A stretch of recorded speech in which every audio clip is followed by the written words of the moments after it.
So now x is varying from -3 to 5. All the values between -3 to 5 are taken by x. Then what will be the values which are taken by 1 by x?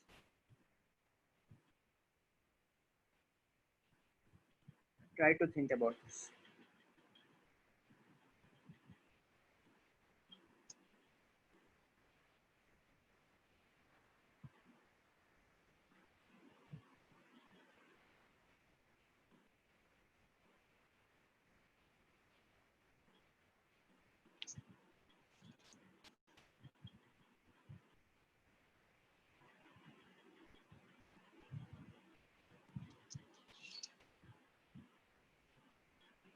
So those who are saying -1 by 3 to 1 by 5, the answer is wrong.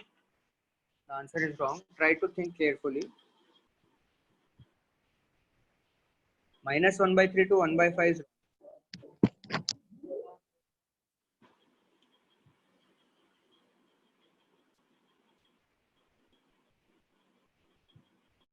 So x is varying from -3 to 5. What is the range of 1 by x?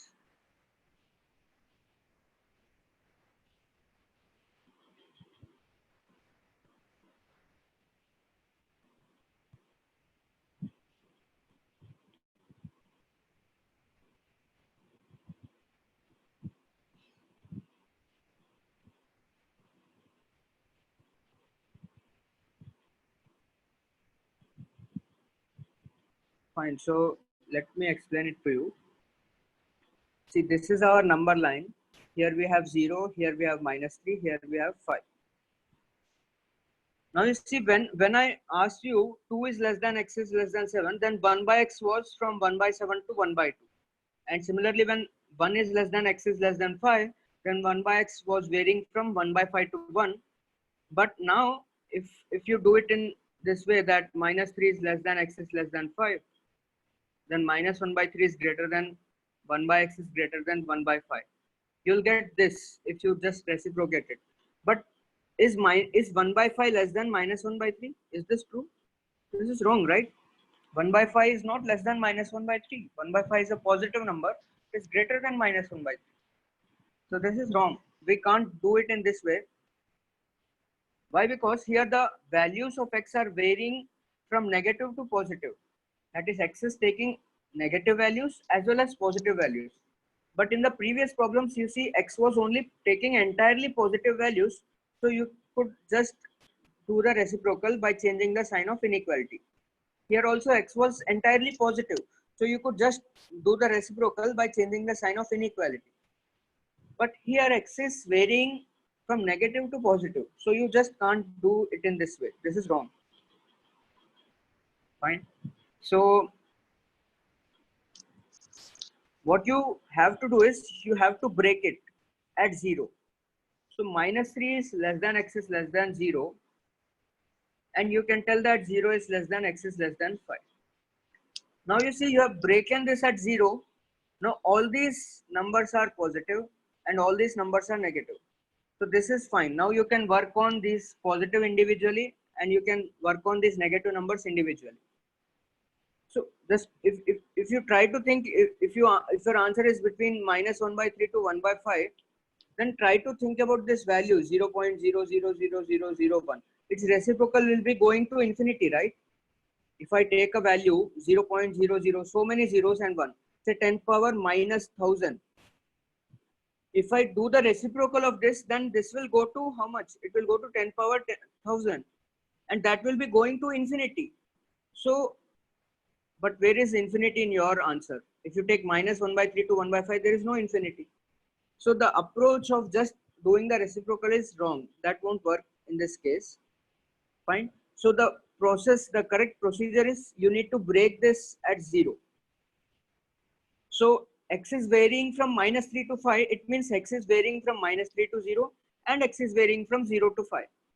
Now, if you take the numbers between 0 and 5 and if you do the reciprocal, what will happen is this number which is very close to 0, its reciprocal will go to almost infinity. Almost infinity. Right? 1 reciprocal will be 1. The reciprocal of 2 is 1 by 2. 3 is 1 by 3. 4 is 1 by 4. 5 is 1 by 5. But the number which is very, very close to 0, that is 10 power minus 100, 10 power minus 1 lakh, something like that. Its reciprocal are how much? 10 power 1 lakh, 10 power 1 crore. So they will be going to infinity. Fine.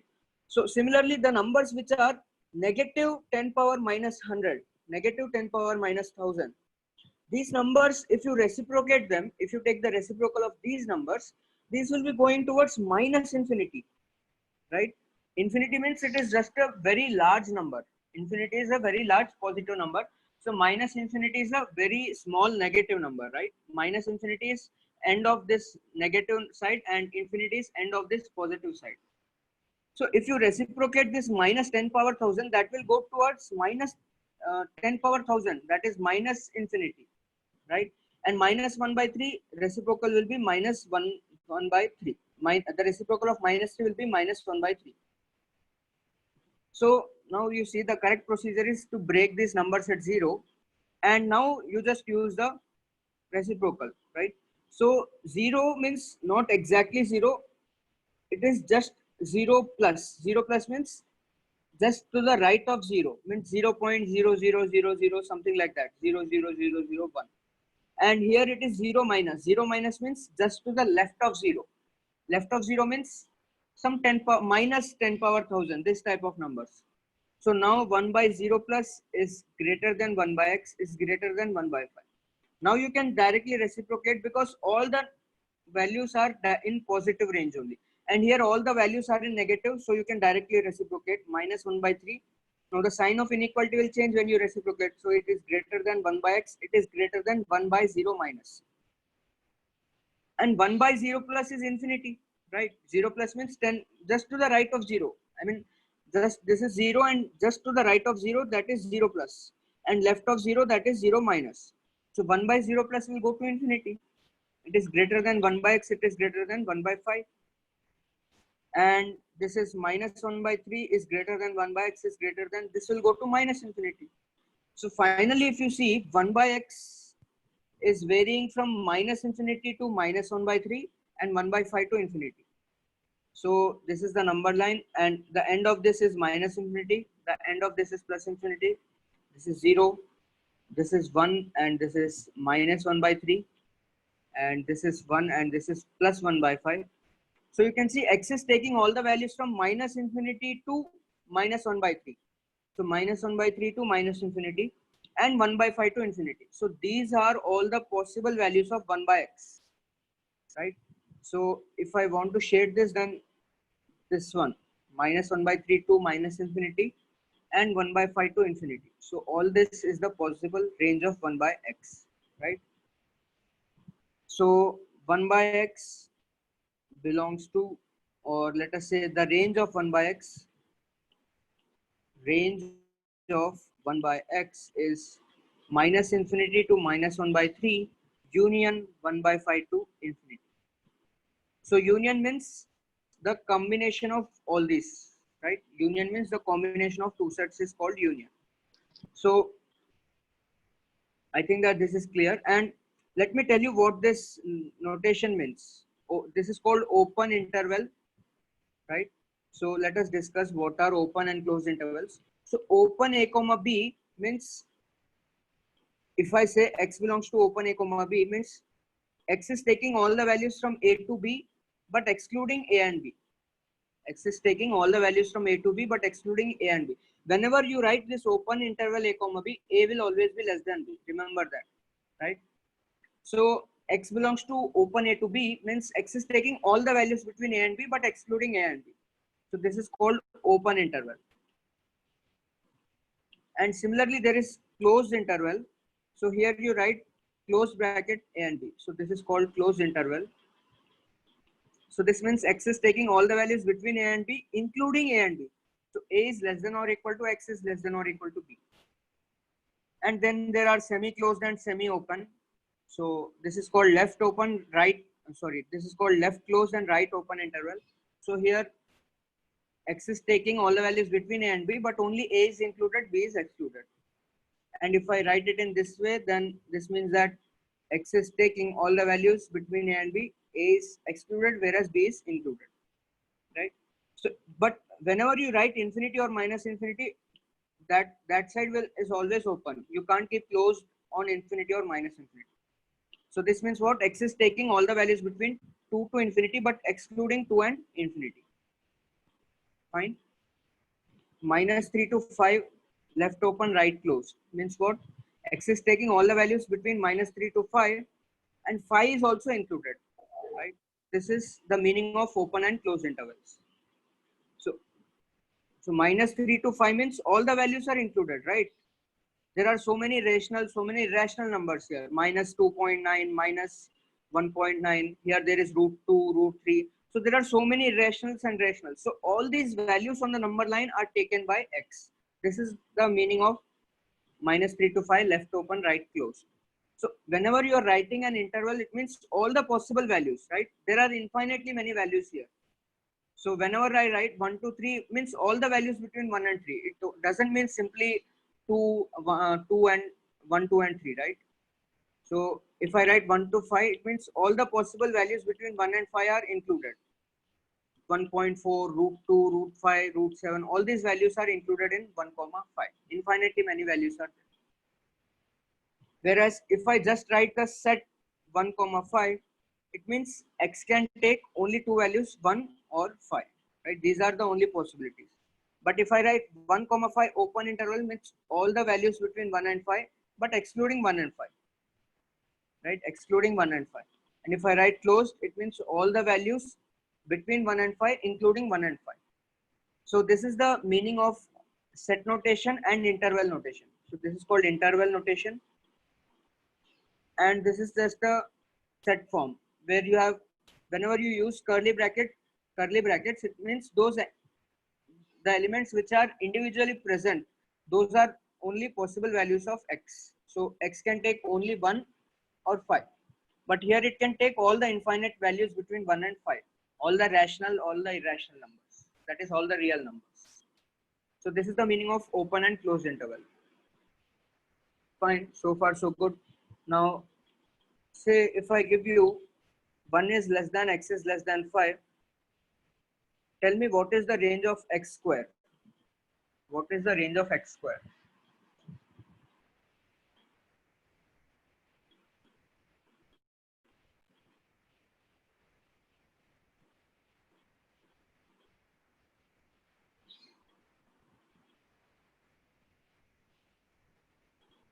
Tell me what is the range of x square? So x is taking all the values between 1 and 5, and what are all the possible values which x square can take? That is what you need to tell.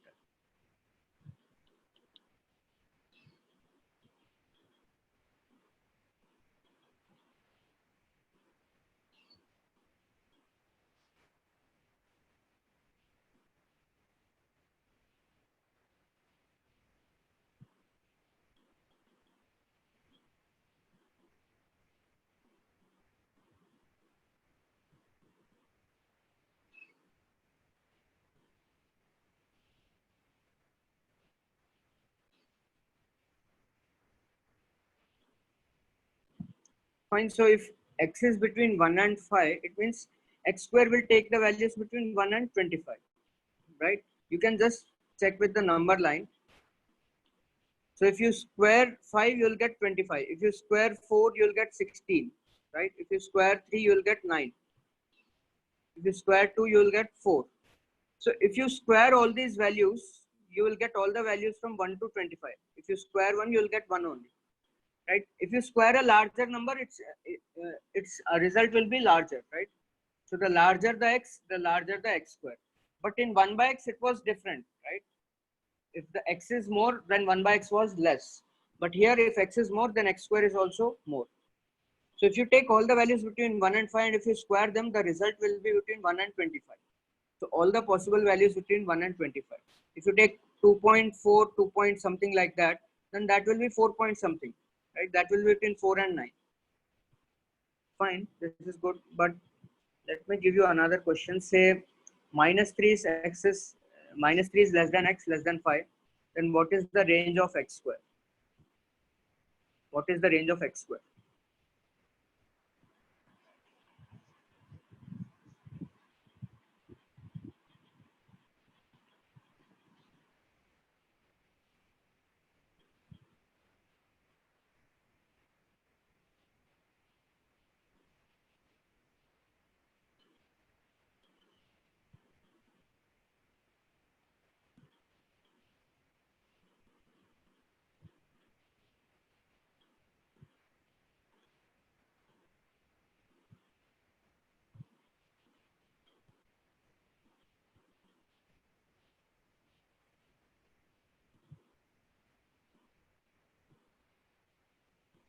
x is taking the values between -3 to 5, then what is the range of x square? Yes, this, if you take the number line, this is 0, this is 5, this is -3. So if you square the values between 0 and 5, that will go to 0 and 0 to 25. Right? Let me just write 25 here. So if you take the values between 0 and 5 and if you square them, that will be coming between 0 and 25. And if you take the values between -3 and 0, if you square them, this will be positive, right? The square of negative will become positive, and those will be coming between 0 to 9. So the values, the square of the values between -3 and 0 will be coming between 0 and 9. And the square of the values between 0 and 5 will be coming between 0 and 25.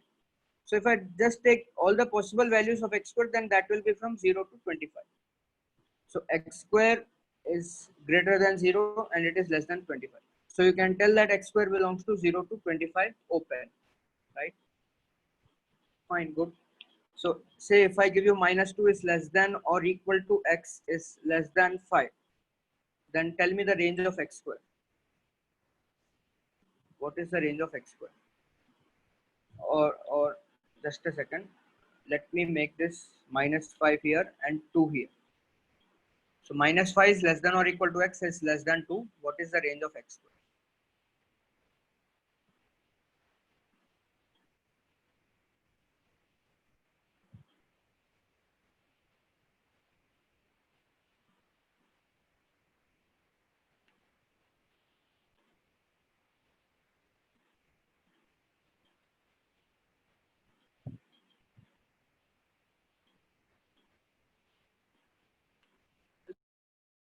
So can you see your screen?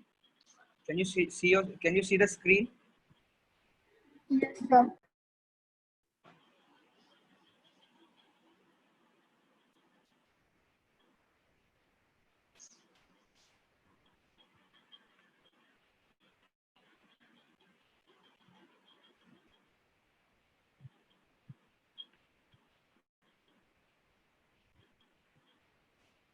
So see, -5 is less than or equal to x is less than 2. Now you just take the number line again. So this is -5, this is 0, and this is 2. So if you square the values, if you square the values between 0 and 2, you will reach from 0 to 4, right? But if you square the values between -5 and 0, you will reach from 0 to 25. So the range of x square will be 0 to 25. And 0 is also included because 0 square is 0. 25 is also included because -5 was included in x. So x square 25 is also included. So 0 is less than or equal to x square is less than or equal to 25. So you can write x square is belongs to close 0 to 25. So this is the notation. I think then here we have made a mistake. So 0 is included, right? 0 is included. So x square belongs to close 0 to open 25 because see between -3 and 5 0 is included. So 0 square, that is 0, will always be included. So here x square will lie between close 0 to open 25 and here it is close 0 comma 25. Fine. So these are some of the basics and I think then I'll have to make a separate class on these basics. No problem. I'll discuss all these basics in detail again. So yes, now if you have any doubts in the assignment of algebra, in the last assignment of algebra, then you can ask. I'm just going to discuss all the doubts in the assignment now itself. So you can ask me the question numbers which I should explain.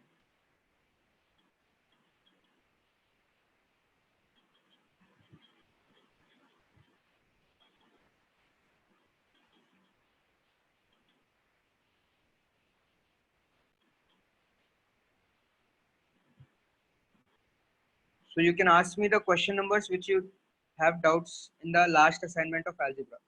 That is, I think, assignment number 3.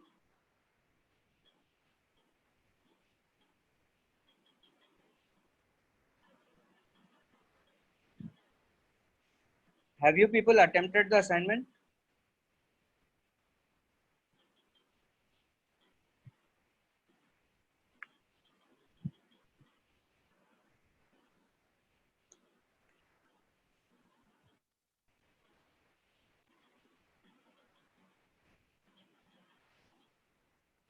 You can ask your doubts in the previous assignment of algebra 3, third assignment of algebra. So I'm going to explain only those questions which you are going to ask.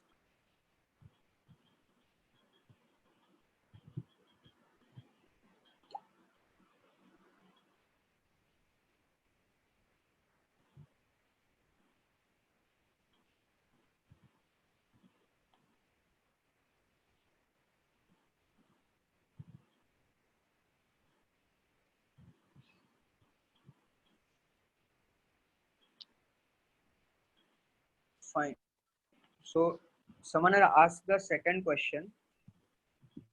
So see, the second question is that you need to show that x plus b into x plus c divided by b minus a into c minus a plus x plus c into x plus a divided by c minus b into a minus b plus x plus a into x plus b divided by a minus c into b minus c equals to 1 is an identity. You need to prove that this is an identity. Fine. So just see the left hand side, this entire expression. First question, is this entire expression on the left hand side a polynomial? Is left hand side a polynomial? This is my first question. Yes, is this left hand side of the equation a polynomial?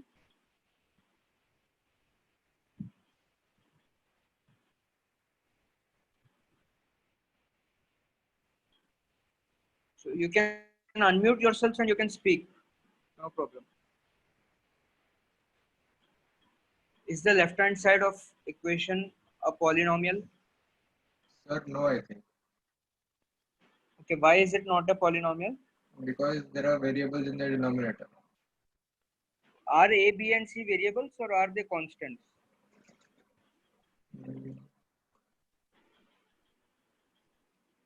I think the only variable in this is x. A, b and c are constants.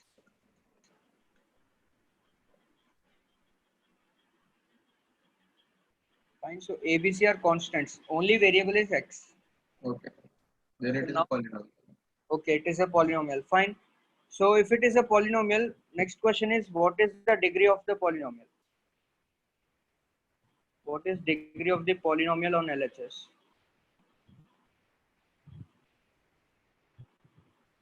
Yes, everybody can answer. Everybody can unmute and speak.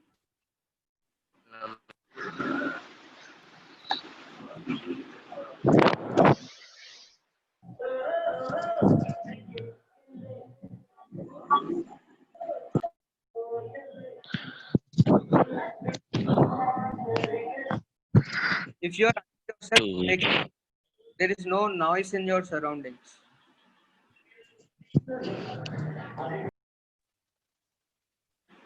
Yes, what is the degree of the polynomial on LHS? This is a polynomial, right? What,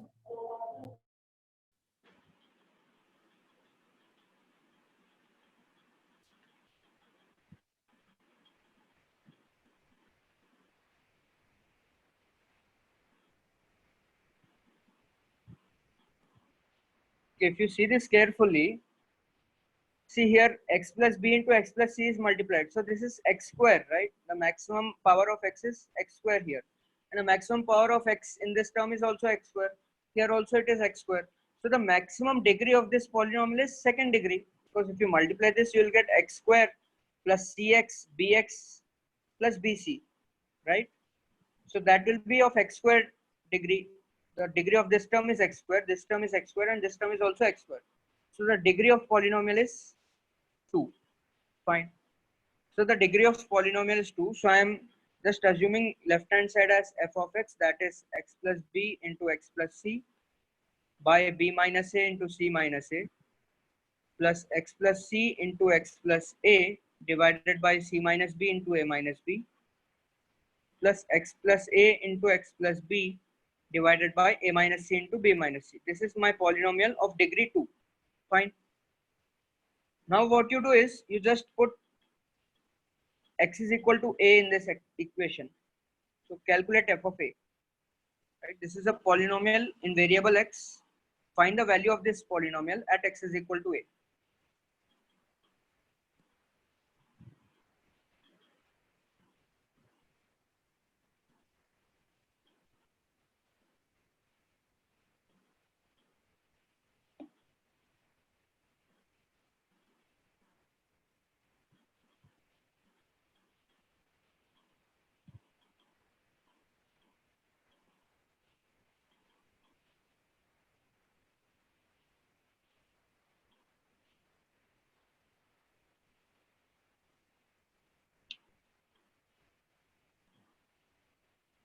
Okay, no, I think it's not useful here to calculate the value at x is equal to a, because all the terms will remain as it is, right? Nothing is getting cancelled. Let us calculate at minus a, because at minus a, if you see, then if x is minus a, then second and third term will automatically become 0. Yeah. Calculate the value of the function at x is equal to minus a.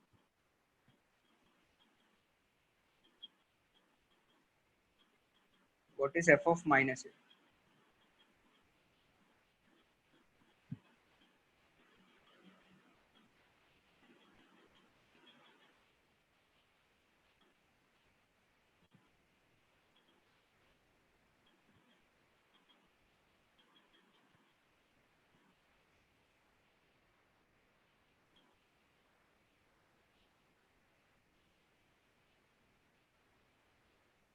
Sir, it is 1. Yes, f of minus a is 1, because if you put x is equal to minus a, you will get b minus a, c minus a by b minus a, c minus a, and this will be 0, this will be 0. So you will get 1. So f of minus a is 1. Good. Now calculate f of minus b. Put x is equal to minus b, and what is f of minus b?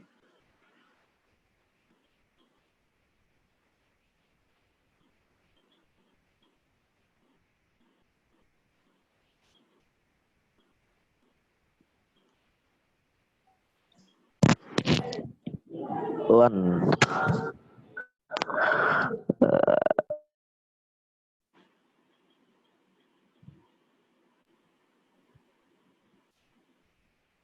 Yes, so f of minus b is also 1. Because if you calculate f of minus b, this term will be 0, this term will be 0. Here you will get c minus b into a minus b, and that will get cancelled with the denominator. So you will get 1. Next, what is f of minus c? 1, sir. 1, Fine. sir.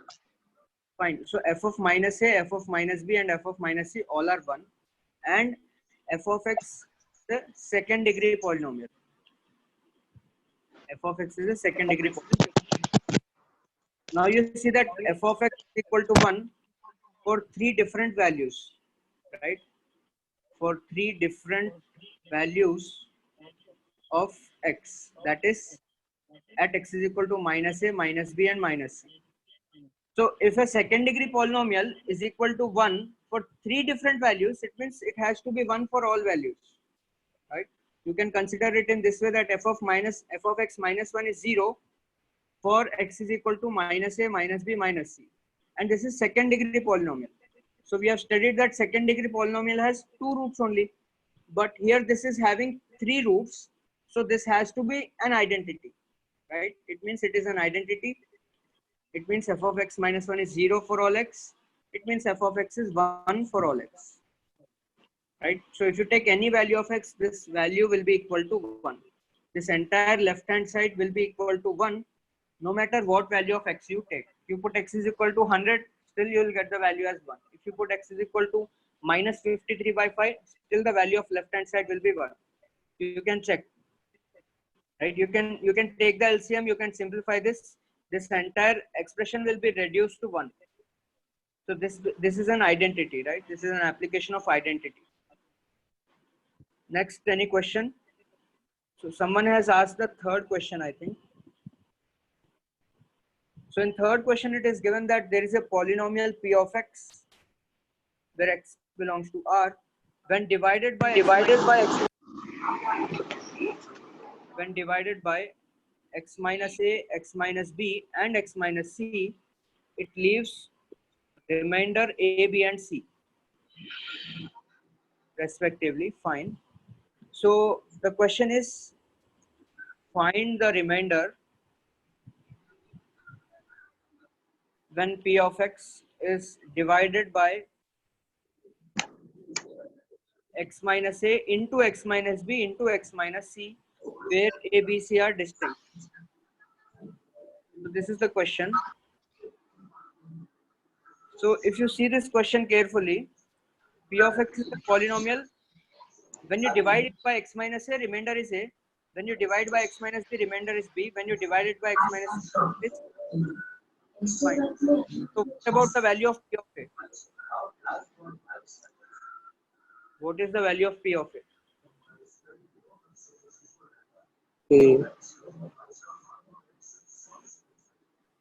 If the value of P of A is A, that is the remainder theorem, right?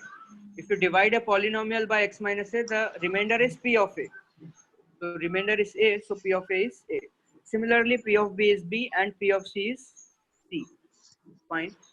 Now, if you divide P of X by X minus A into X minus B into X minus C, let us say you get a quotient Q of X and remainder R, right? You want to find this remainder itself. Now tell me, R of X will be of what degree? You are dividing with the X minus A, X minus B, X minus C. This is a third degree divisor, right? So divisor is of third degree. So R of X will be of degree 2. So let us say R of X is equal to AX square plus BX plus C. Or we have already used ABC. Let us say it is PX square plus QX plus R. Right? This is my R of X. PX square plus QX plus R. Now in this equation, if you put X is equal to A, you will get P of A is equal to PA square plus QA plus R. But P of A is A, right? So you get A is equal to PA square plus QA plus R. Similarly, if you put X is equal to B, you will get B is equal to PA square plus QB plus R, PB square plus QB plus R. And if you put X is equal to C, you will get C is equal to PC square plus QC plus R. Now, if you see these three equations, see this is a quadratic type of expression, right? Px square plus qx plus r. And the value of this expression at A is A. The value of this expression at B is B. The value of this expression at C is C. So can I say that Px square plus qx plus r is equal to x for x is equal to A, B, and C, right? Because the value at A is A, the value at B is B, the value at C is C. So Px square plus Qx plus R is X for X is equal to A, B, and C. But now you see that this is a second degree polynomial and this is equal to a polynomial of first degree for X is equal to three different values. So I can say that Px square plus Q minus 1 into X plus R is 0 for three different values of X, A, B, and C. But this is a quadratic expression only. So it can't be 0 for three different values. If it is 0, then it is an identity. So this is an identity. Identity means all the coefficients are 0. P is 0, Q minus 1 is 0, R is 0. So this means what? Q is equal to 1. So then what is our R of X? R of X is Px square plus Qx plus R 0 plus X plus 0. So this is fine. So your R of X is X only. If you divide with X minus A, X minus B, X minus C, till the R of X is simply X. If you divide with any polynomial, R of X will be X. So I think this is clear. Yes, if you have doubts in any other question, then tell me the number, we'll discuss it. If you have any doubts in the you can ask now.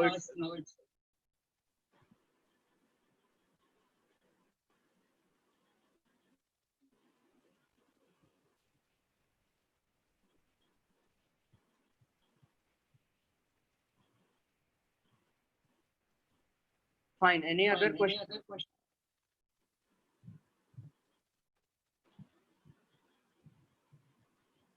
Okay, sixth question. Sixth question, we have already discussed this type of question in the class itself. P of x is a polynomial with integer coefficients. So P of x is a polynomial with integer coefficients. Prove that P of x is equal to 7. It is given that P of x is equal to 7 for 4 distinct integral values of x.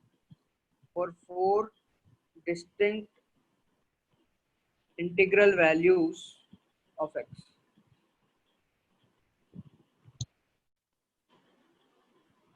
Then you need to prove that P of x is not equal to 14 for any integral value of x. For any integral value of x. So this is the question. So what I am doing is P of x is 7 for 4 distinct integral values of x. So let us say it is equal to 7 for a, b, c and d, right? So P of x is equal to 7 for x is equal to a, b, c and d. And P of x is a polynomial with integer coefficients. So before that, let me say that P of x minus 7 is 0 for x is equal to a, b, c and d. So P of x minus 7 also a polynomial with integer coefficients, and this is 0 for x is equal to a, b, c and d. It means what? X minus a, x minus b, x minus c and x minus d are factors of P of x minus 7. So I can write P of x minus 7 is equal to x minus a into x minus b into x minus c into x minus d into some q of x, where q of x is also polynomial with integer coefficients. So if you divide a polynomial with integer coefficients with x minus integer, the quotient will also be a polynomial with integer coefficients. You can check this. Now we need to prove that P of x is not 14 for any integer. So let us do it by contradiction. So let us assume the P of n is equal to 14 where n is integer. So let us put it here, right? P of n is 14 means 14 minus 7 is equal to n minus a, n minus b, n minus c, n minus d into q of n. So this is 7 is equal to n minus a, n minus b, n minus c and n minus d into q of n.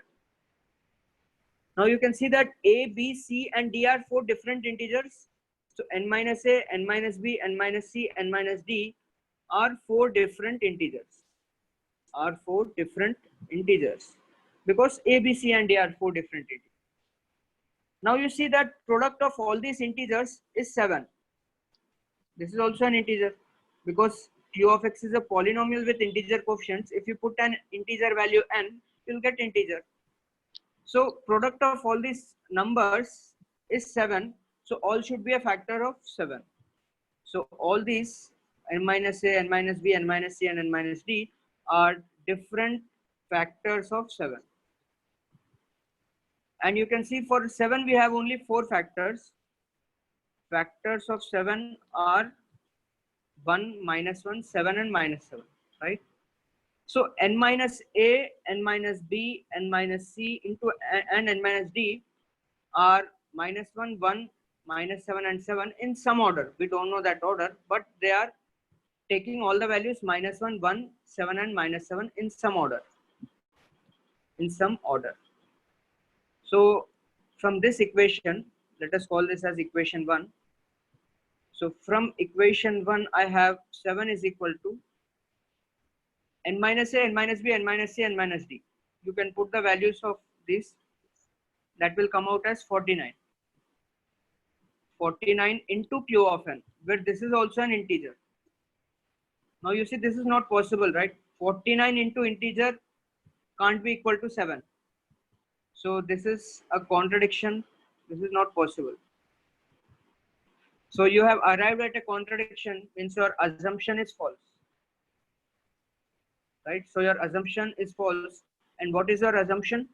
Your assumption is this, that there exists an integer n for which P of n is 14. So finally you can say that there exists no integer n for which P of n is 14. So then you have proved the required statement. So this is the solution of sixth question. Yes, and someone have also asked the last question, that is eighth one. So in the eighth question, you need to prove that x square plus 2x plus 5 is a factor of x square plus px square. Sorry, it is x power 4 plus px square plus q. You need to find the values of p and q. Okay, this is also a simple question itself. So see, x square plus 2x plus 2x plus 5 is a factor of x power 4 plus px square plus q. So you can write x power 4 plus px square plus q is x square plus 2x plus 5 into some quotient, right? There will be no remainder. And now you see, this is of fourth degree and this is of second degree. Now what degree you need to multiply to get fourth degree? That is second degree itself. So you need to multiply by ax square plus bx plus c, isn't it? And this is true for all x belongs to R, because this is a factor. It means this is true for all x belongs to R. And now you can just compare the coefficients, because if two polynomials are equal for all x belongs to R, that is for infinite values of x, then we can just compare the coefficients, right? So if you multiply the right hand side, you'll get ax power 4. Next, you can see that x cube coefficient, you'll get x square into bx, you'll get x cube. And if you multiply 2x and ax square, you'll get x cube. So this is x square into b plus 2a. Similarly, if you want the coefficient of x square, you see that if I multiply x square into c, I will get x square. If I multiply 2x with bx term, I will get x square. If I multiply 5 with ax square, I will get x square. So x square into c plus 2b plus 5a. And then for x, you can see that to get the quotient of x, with x square, you cannot multiply anything here to get x term. It is not possible. Yes, with 2x, you can multiply c to get x term. And with 5, you can multiply bx to get x term. So you'll get x into 2c plus 5b. And at the end, the constant term is 5c itself. So this is equal to x power 4 plus px square plus q. And this is true for all x belongs to R. Right? Not only R, I mean, since there is nothing mentioned in the question, you can take this is true for all x belongs to complex numbers also. So if these two are equal for all x, means at infinitely many values of x, these two polynomials are equal, right? We have discussed a theorem that if f of x is equal to g of x at n plus 1 different values of x, right? Where degree of f of x is n and degree of g of x is m, and n is greater than or equal to m. So see, fx is equal to gx at n plus 1 different values of x, then we can say that f of x is equal to g of x for all x. This becomes an identity. Here they are equal at infinitely many values of x. They are equal for all x. So you can just directly compare the coefficients. So if you compare the coefficient of x power 4, you'll get a is equal to 1. Similarly, comparing the coefficient of x cube, you'll get b plus 2a is equal to 0. Next, if you compare coefficient of x square, you'll get c plus 2b plus 5a is equal to c plus 2b plus 5a is equal to p. Similarly, 2c plus 5b would be 0 because there is no coefficient of x in left hand side. 2c plus 5b, that is 0. And finally, you have 5c is equal to q. 5c is equal to q. Now you need to find the values of p and q from this. So a you got as 1. This is fine. Now if you put a is equal to 1 here, you will get b as minus 2. A is 1, b is minus 2. Now c plus 2 into minus 2 plus 5 into 1 is equal to p. So you will get c minus 4 plus 5. C plus 1 is equal to p. And this will give me 2c plus 5 into minus 2 as 0. So c will be equal to 5, right? And from here you can get p is equal to 5 minus 1. Okay, p is equal to 5 plus 1, right? P is c plus 1. So p you will get as 6. And similarly, q is equal to 5c. So that is 5 into 5, that is 25. Fine. So you have the value of p as 6 and the value of q as 25. So the basic concept is that this is x square plus 2x plus 5 is a factor of this. Means you can write x power 4 plus px square plus q as x square plus 2x plus 5 into this. And this is true for all x. So you can just multiply and compare the coefficients and you will get the values of p and q. Yes, if you have any other questions, then you can ask me.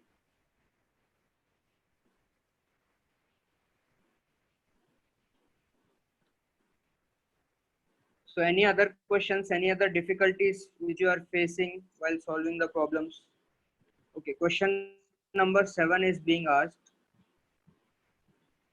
Question number 7, you see, what is the quotient and remainder when x power 2002 minus 2001? This is divided by x power 91. You need to find the quotient and remainder when this is divided by x power 91.